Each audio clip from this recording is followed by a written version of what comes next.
Hey everybody, my name is Fucci. Welcome to my channel, and I'd like to show you guys how I go about making a beat on my personal favorite sampler workstation, the MPC2500. So let's hop right in.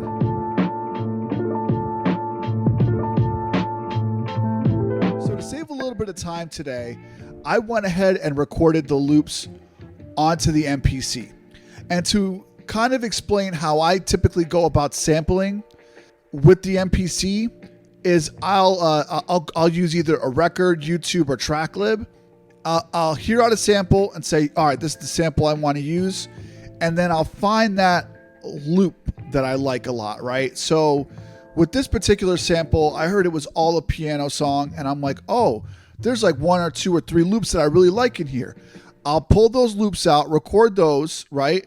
Make sure it loops back. I always try to make sure it loops back. And I get that from working on the 404 for such a long time. So then from there, what I'll do is I'll chop things up into either 16ths, 8ths, or 32s, right? Either that, or I'll find like the higher points in the wave and I'll say, okay, yeah, this is nice. This is nice. And so what we're going to do here next is I'm going to show you guys how I go about chopping up those loops that I recorded onto the MPC. So let's hop in. I'll show you guys what I'm talking about. So let me show you guys each individual loop that we'll be using today.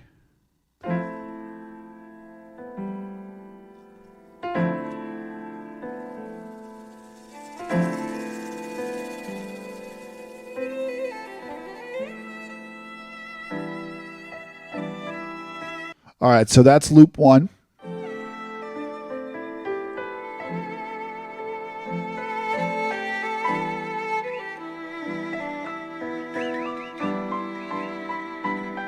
That's loop 2.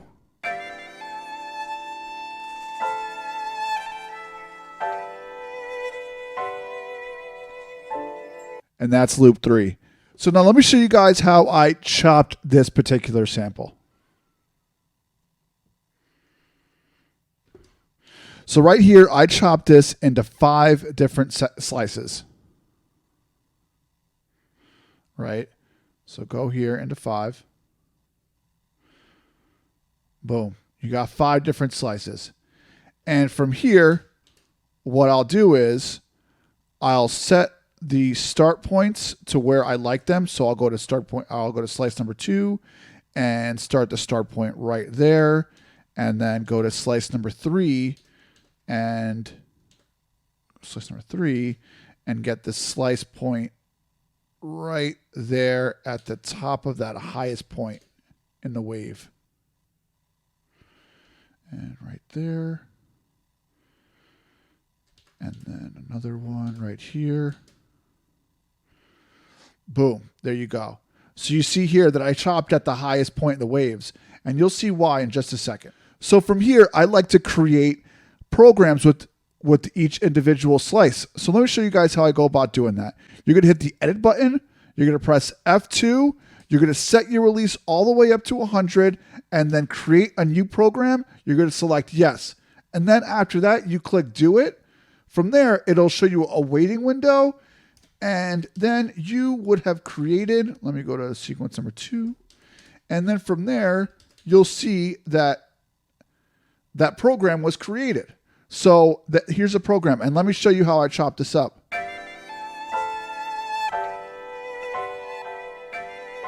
There's so much now that you can do with that.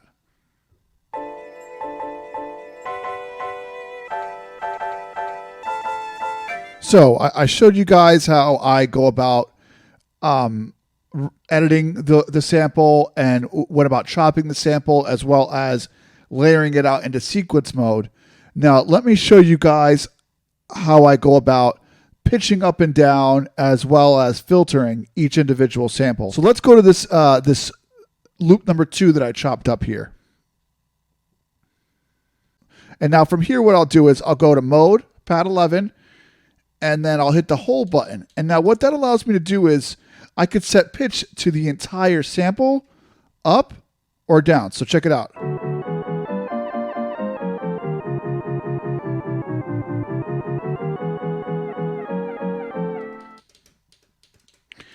And now I just want to set my low pass filter to right about where I like it. And let me hear what this sounds like.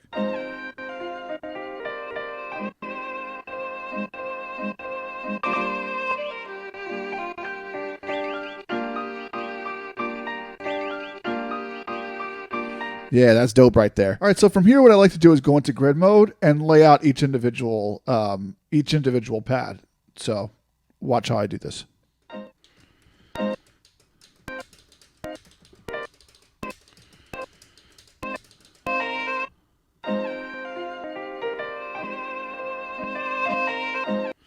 All right, so I kind of like the way that sounds sequenced out.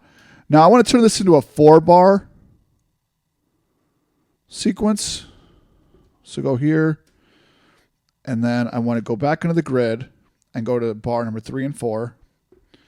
And I'm just going to add the rest of the loop the way I hear it.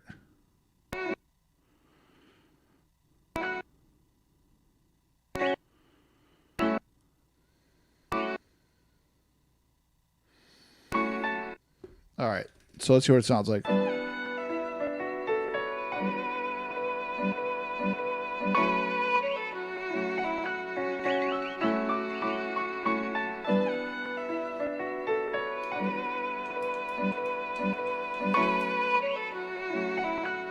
From here, what I'd like to do is I'd like to add a little bit of filter to the sample to kind of hear what it sounds like with a good filter on it. So let me show you guys how I do the filter. So you want to go to mode, pad 11 again, hit the whole button, and then you could see here I have it set to low pass filter. You could have it set to band pass, high pass, or low pass filter 2. So we're just going to do low pass filter 1.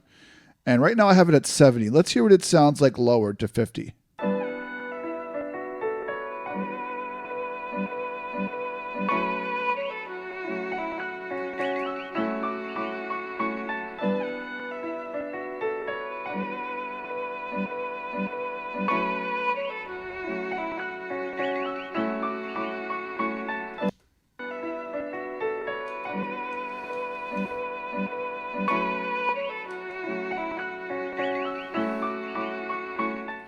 Yeah, that's dope right there. I like the way that sounds. All right, so I'd like to explain my drum situation here on the MPC. So for here, this program that I'm using, it actually is one shot. So you'll hear.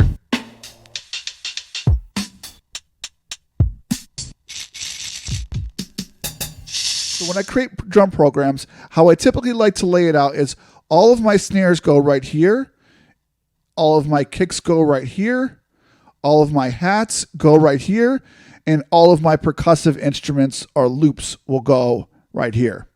And the reason why I like doing that is because I find it easier to play kicks with my left hand, and then I find it easier with my right hand to hit the hats. And so that's typically how I'll go about it. So let's go ahead and lay the drums down on this sample.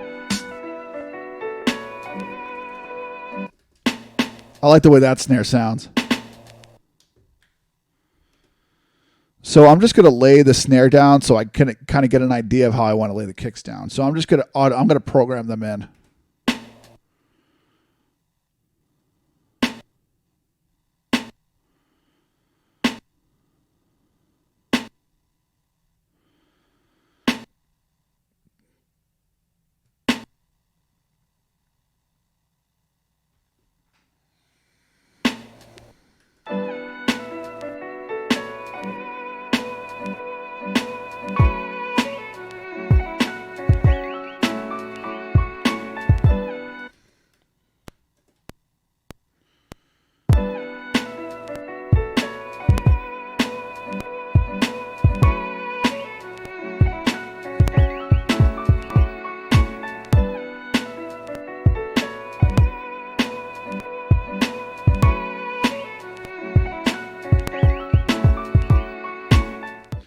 All right, so yeah, there's the kicks and the snares.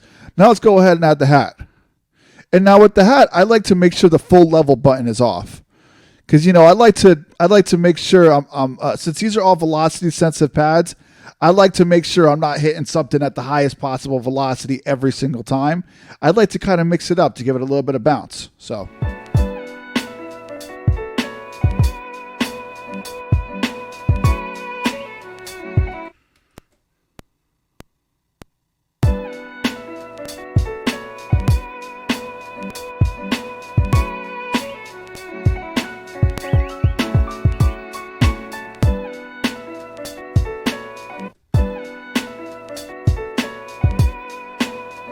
from here, I like to add my timing correct, and then I'll set my swing to whatever variable I like. And typically I like to set it to like 65. Here I'm going to set it to 64. Do it. Boom.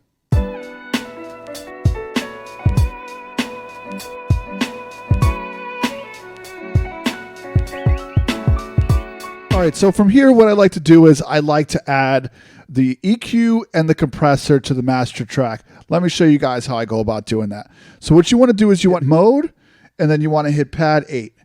Go to effects, and it'll bring you to your master track. And now from here, I'll just turn them on. 1, 2, you guys see that? I turn the compressor and the EQ on, right? And now let's hear what it sounds like with it on.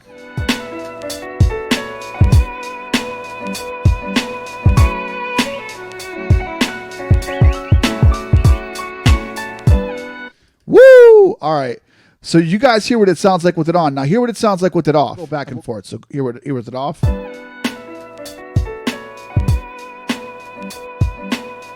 See, it sounds good, but it doesn't sound as impactful. Now hear what it sounds like with the EQ on again.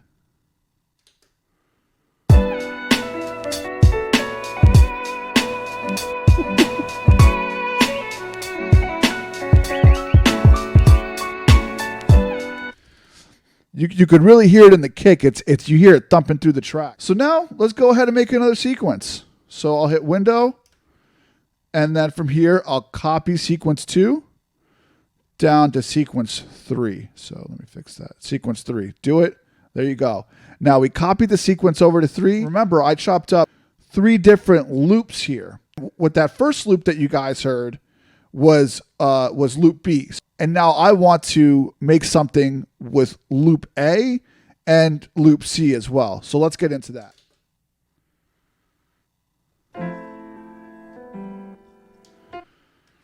Now you got to remember to set the pitch to the same one as the last guy. Let me make sure the pitch is right. Go to B. All right. So I set the pitch to 2 semitones up. So let's go ahead and set this to 2 semitones up. So it's the same exact pitch across the board. Add a little filter to it.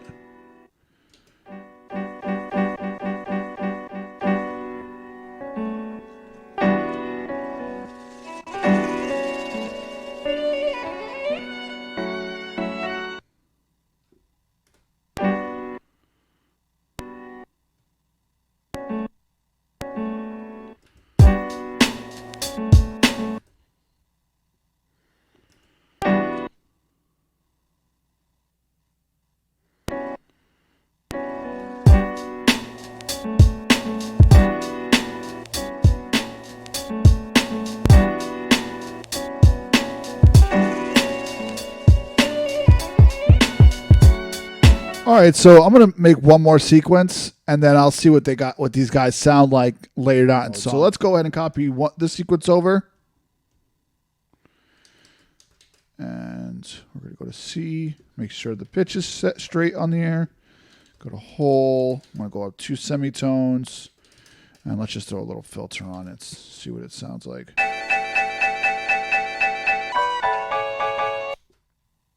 I like to add a filter on a lot of my samples because it gives it a little bit of warmth and it gives you more room to play around in the high range. So, you can hear a little bit of the high range of the kick, the snares, the hats. So that's kind of why I like to. And it also gives me room in the future to say like, oh, I want to add a horn sample to this, or I want to add a synthesizer to this, or I want to add other instrumentation to this. It gives me a lot more room. So that's kind of like why I do it. And mainly it's for the warmth of it. I like the way a filter sounds. You get a lot of that like buzz at the high end from it, and it makes beats sound really tight with it. So, all right, let's try out this last little loop here, and let's see what it sounds like.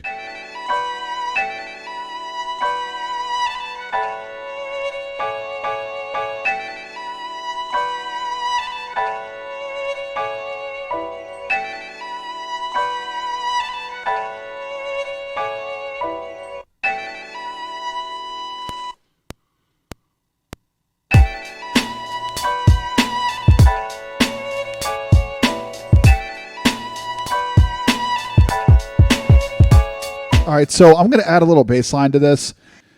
I didn't intend to use my iPad with this video, but I figured why not? Let me show you guys how I typically go about making my bass lines as well. I have the Moog Model 15 app, and I just kind of go through some of the bass patches. They got some pretty good ones on here. This is the one I used on my last track, but they have 22 different bass patches. And I'll just typically use one of these guys, and I'll add a little filter to it. And how I go about adding, how I go about doing this, I'll explain the connectivity a little bit, is I have a MIDI to USB cable, right? The MIDI is going to the back of this, right? And then it's going into a USB camera adapter into my iPad, right? And now that's giving me the ability to do this, right? And now from here, the way you're able to hear everything is you go to input through on your MPC, and then you're just going to click on, you're going to circle to on your input through. And from here, you could do things like add a low pass filter. You could add band pass, high pass, and different types of filters, which is really nice. So like here, I'll add a little low pass filter, right? And check this out.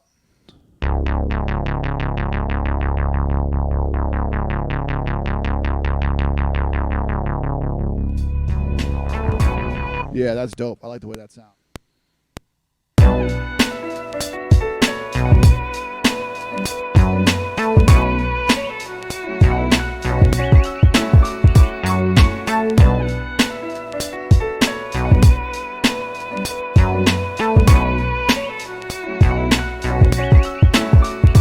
So we added a bass line to the main sequence of the song, and now I want to go ahead and sequence everything out into song mode. So let's go ahead and do that next.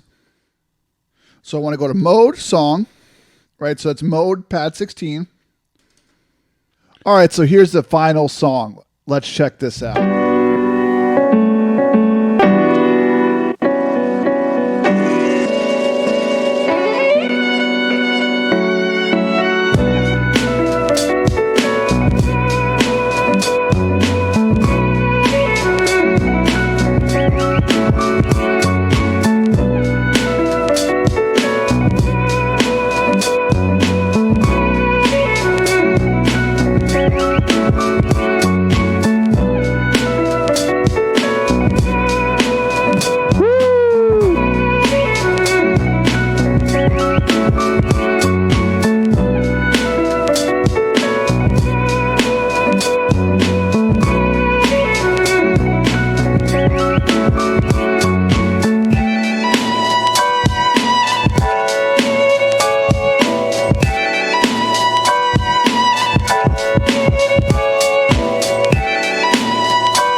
All right, that's it right there. Thanks for rocking with me. Hey, peace. I appreciate y'all rocking with me and checking out how I go about making these beats in the 2500. Remember, there's no 100% right way of making a beat, right? You don't got to be in the 2500 to make a beat. You could be in Ableton, you could be in FL, you know, whatever you do, however you want to get your creativity out while you're making these beats, you know what I mean? So just, I hope you guys got some tips and learned something new today. And if you did, please like and subscribe. I'll be making more of these videos in the future. You know, I got an Insonic EPS video to make. I got a Polyend tracker video to make.